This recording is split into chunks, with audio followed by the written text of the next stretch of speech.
Zimbabwe जैसी आसान opposition है, पिंडी जैसा आसान पिच है, और वहां पे जहां पे क्लासन, बटलर, ब्रूक जैसे प्लेयर थे 300 रन बनाने थे, आपने सिर्फ 52 गेंदों पे 76 रन बनाए हैं। अपना एजेंडा चला रहे हैं, अपना ठनकना बजा रहे हैं। कोई 43 बॉलों पे उसने 50 किए।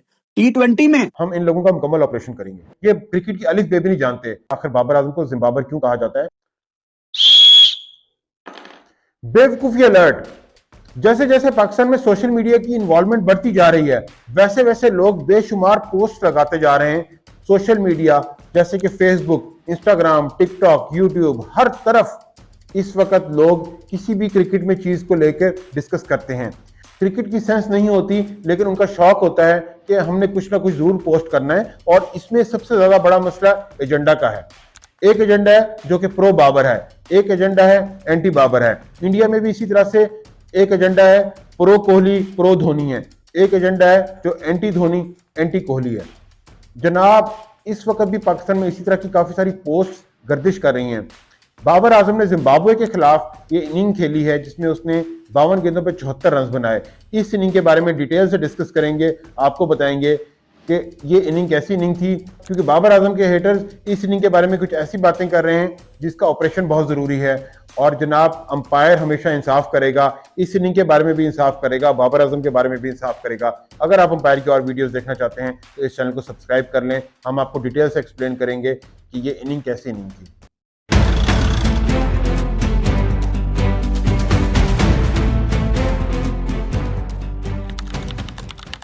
जब से बाबर आजम ने जिम्बाब्वे के खिलाफ ये 52 गेंदों पर 74 रन की इनिंग खेली है, तब से बहुत से लोग सोशल मीडिया पे बाहर निकल आए हैं और अपना एजेंडा चला रहे हैं, अपना ठनकना बजा रहे हैं।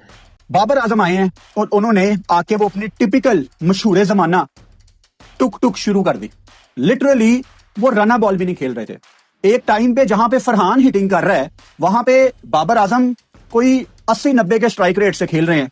मतलब बाबर आजम आज भी सेम उसी तरीके से कि 14-15 बॉलें खेल ली हैं, स्कोर है 5-6, मतलब रन बॉल भी आप मेंटेन नहीं कर पा रहे। फिर एक टाइम पे जब दोबारा फरहान ने हिटें लगाना शुरू की हैं तो बाबर आजम वहां पे भी फंसा हुआ है। अगर सेम पिच पे फरहान की शॉट्स लग सकती हैं तो बाबर की क्यों नहीं लग सकती? क्योंकि वो कोशिश नहीं करता। यार, एक टाइम पे जब आपके 13-14 ओवर हो गए हैं, फिर भी बाबर आजम रन बॉल की तरफ आ रहा है, सिंगल डबल पे आ रहा है। कोई 43 बॉलों पे उसने 50 किए।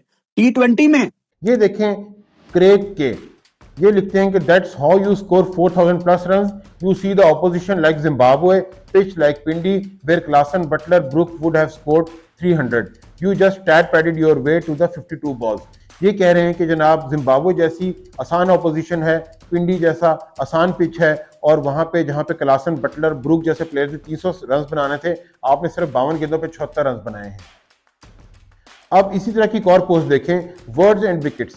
ये कहते हैं जनाब 50 डन, 50 हो गई। ये बाबर आजम के अगेंस्ट बात कर रहे हैं। कहते हैं कि now watch me taking all the risk because milestone is achieve. कहते हैं कि माइलस्टोन अचीव हो गया, 50 हो गई। अब देखो, मैं बाबर आजम हूं और मैं तेजी के साथ रन बना रहा हूं। A typical Babar Azam innings plays 80% innings, striking at around 110%, slogging after 50 and then carrying on until he is caught on the boundary। कहते हैं कि ज्यादातर 80% इनिंग वो 110 के स्ट्राइक रेट से खेलता है और उसके बाद फिर वो मारना शुरू करता है अपनी 50 बनाने के बाद, और उसके बाद फिर वो बाउंड्री पे आउट हो जाता है। आगे कहते हैं, he doesn't care about the opposition stage or situation, he has only one blueprint of the T20 inning. कह रहे हैं उसकी T20 इनिंग खेलने का एक ही अंदाज है। आगे बड़ी इंपॉर्टेंट बात कहते हैं हिटिंग सिक्सेस बिफोर 50 इज हराम फॉर हिम। कहते हैं 50 से पहले छक्का मारना उसके ऊपर हराम है।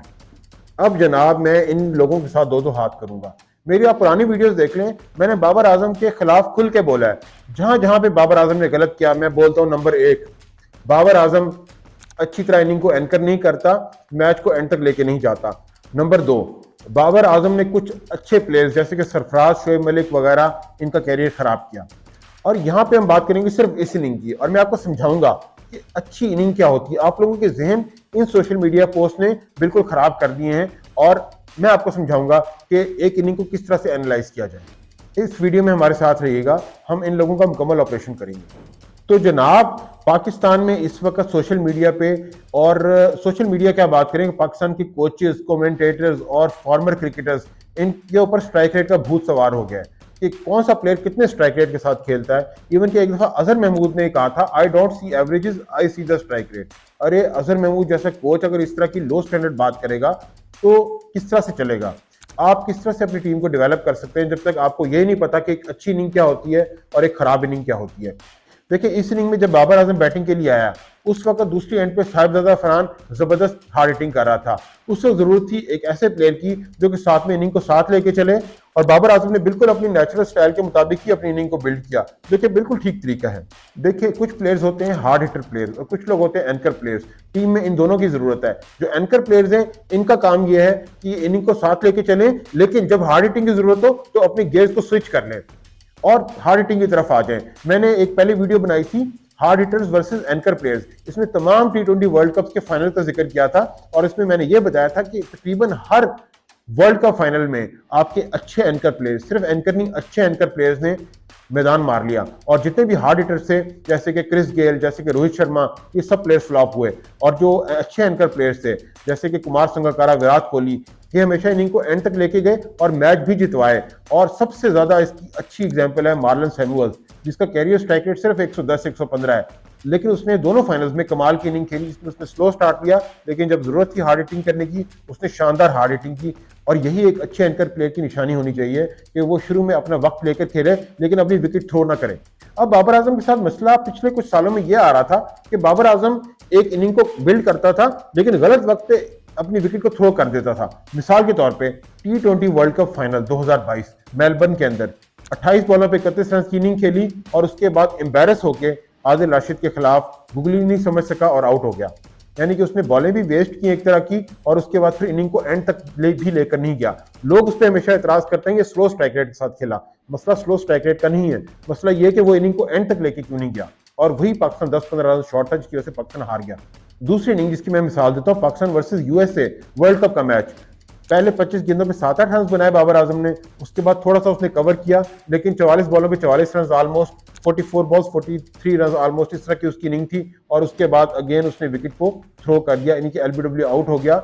उसको इनिंग को एंड तक लेके जाना चाहिए था ताकि पाकिस्तान बेहतर स्कोर बनाता।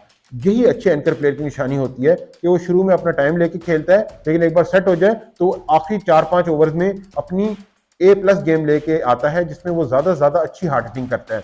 एक मिसाल में दोबारा आपको वर्ल्ड कप में से दूंगा, T20 वर्ल्ड कप का फाइनल, केन विलियमसन जैसा एंकर प्लेयर 2022 के T20 वर्ल्ड कप में आप देखिए किस तरह से वो स्लोली इनिंग को बिल्ड कर रहा था, लेकिन आखिर में उसने जबरदस्त हार्ड हिटिंग की और न्यूजीलैंड को एक फाइटिंग चांस दिया और 50 बॉलों पे 80+ रन की इनिंग खेली थी इसने ये ऑस्ट्रेलिया के खिलाफ। अनफॉर्चुनेटली जीत नहीं सके लेकिन उसकी वजह केन विलियमसन नहीं थी बल्कि ड्यू थी जो कि सेकंड इनिंग में पड़ी। तो जनाब जो लोग भी बाबर आजम की इनिंग को क्रिटिसाइज कर रहे हैं ये क्रिकेट की अलिफ बे भी नहीं जानते। They know only this much about cricket. Babar Azam की इनिंग बिल्कुल वेल क्राफ्टेड इनिंग थी क्योंकि उसमें शुरू में उसने इनिंग को बिल्ड किया और एक तरफ से चूंकि हार्ड हिटिंग हो रही थी उसने हार्ड हिटिंग करने की बेवकूफ़ी नहीं की, बल्कि एक बार सेट होने के बाद उसने फिर तेजी के साथ रन बनाए। आखिरी 20 बॉलों पे उसने तकरीबन 40 से 45 रन बनाए, which is a sign of very very good T20 inning. आप ये सवाल मोहम्मद नवाज और फ़हीम अशरफ और दूसरे प्लेयर से क्यों नहीं पूछते कि उनके लिए स्टेज सेट थी, उन्होंने क्यों अच्छी हार्ड हिटिंग नहीं की, एंड पे आके फ़खर जमान को हार्ड हिटिंग करनी पड़ी। और अब आएगा अंपायर का फैसला।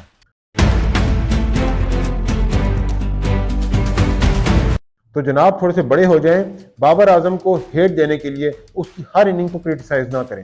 बाबर आजम ने 50 भी बनाई, सेंचुरियां भी बनाई, लेकिन वहां पे मैं हमेशा बताता रहा हूं कि ये इनिंग इसकी अच्छी इनिंग नहीं थी क्योंकि इनिंग को एंड तक लेके नहीं गया। अच्छा एंकर प्लेयर हमेशा इनिंग को एंड तक लेके जाएगा और हार्ड हिटर उसके अराउंड खेलेंगे। लेकिन ये इनिंग जो इसने जिम्बाब्वे के खिलाफ खेली है, बेशक उसको जिम्बाबर कहते हैं कि जी उसने जिम्बाब्वे के खिलाफ वो अच्छी बैटिंग करता है। इस टॉपिक को हम लोग किसी और दिन के लिए रखते हैं कि आखिर बाबर आजम को जिम्बाबर क्यों कहा जाता है, मैं आपको इसका भी एक्सप्लेनेशन दूंगा। लेकिन बहरहाल जहाँ तक इस इनिंग की बात है, it was a decent T20 inning. अगर आप अंपायर के और इस तरह के एनालिसिस और फैसले सुनना चाहते हैं तो इस चैनल को सब्सक्राइब कर लें।